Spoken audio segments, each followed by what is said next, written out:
देश की करोड़पति सुपरस्टार का प्लान पंडित धीरेन्द्र शास्त्री को कर दो बर्बाद, ऑपरेशन बाबा है तैयार।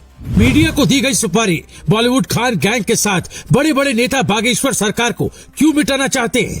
पंडित धीरेन्द्र की बर्बादी का पूरा प्लान सुनकर हिल जाएंगे आप। सुपरस्टार से लेकर कई नेता भी है शामिल। बागेश्वर धाम के महाराज पंडित धीरेन्द्र शास्त्री को बर्बाद करने की सुपारी किसने ली है? एक अरबपति खान के घर रात के अंधेरे में हुई मीटिंग का सच क्या है? सुपरस्टार से लेकर कई नेता भी इसमें शामिल है। महाराष्ट्र में पूरी पटकथा लिखी गई और वहीं से बाबा के खिलाफ चाल भी चली गई है। बाबा को चुनौती दी गई कि अपनी शक्ति को साबित करें। कहा गया कि पंडित धीरेन्द्र शास्त्री डर कर भाग गए। मीडिया में पूरा एक कैंपेन चला जैसे किसी ने सुपारी दे दी हो। लगातार चैनलों पर प्रोग्राम चलने लगे। तब बाबा फिर से सामने आए, चुनौती को स्वीकार किया। बाबा ने छत्तीसगढ़ के रायपुर से मुंबई को हिला दिया, बॉलीवुड को दहला दिया और पूरे मीडिया के सामने चमत्कार दिखा दिया। लेकिन पंडित धीरेन्द्र शास्त्री के खिलाफ अगर ये साजिश है तो छोटी नहीं है। इसके पीछे बहुत बड़े लोग हैं, कई गैंग है। इसके पीछे की पूरी क्रोनोलॉजी समझिए।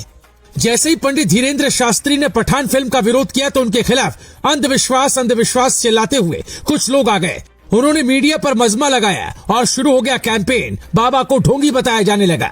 पंडित धीरेन्द्र शास्त्री को चुनौती दी गई थी कि वो अपनी शक्तियों को साबित करें। पंडित जी ने चुनौती स्वीकार की और कहा कि जिसको जो देखना है वो दरबार में आकर सारा सच देख ले। लेकिन ढोंगी कहने वाली अखिल भारतीय अंधश्रद्धा निर्मूलन समिति से कोई भी बाबा के दरबार में नहीं आया।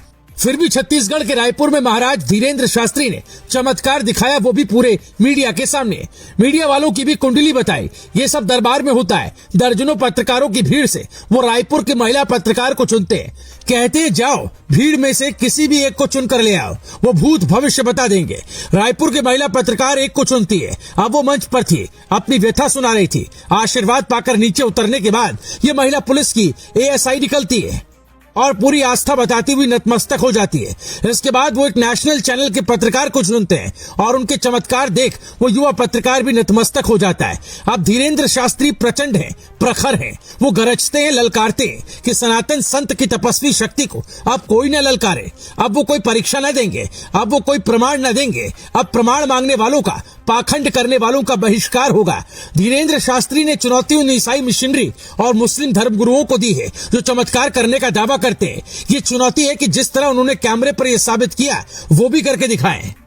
पंडित धीरेन्द्र शास्त्री धर्मांतरण के खिलाफ भी मुहिम चलाते हैं और देश में बढ़ रही मिशनरियों की पैठ पर मुखर रहते हैं। वो लगातार घर वापसी का अभियान भी चला रहे हैं। धीरेन्द्र शास्त्री का कहना है कि इसके पीछे मिशनरियों की साजिश है और वो लोग हैं जो धर्मांतरण का धंधा चला रहे हैं। इसीलिए उन्हें निशाना बनाया जा रहा है। वरना सोचिए कि महाराज धीरेन्द्र शास्त्री तो बरसों से दरबार लगा रहे हैं, तब से तो किसी ने कुछ नहीं कहा। लेकिन पठान का विरोध होते ही पूरे बॉलीवुड माफिया ने ऐसी चाल चली कि पंडित जी को बदनाम करने के लिए पूरे एक मिशन लॉन्च हो गया।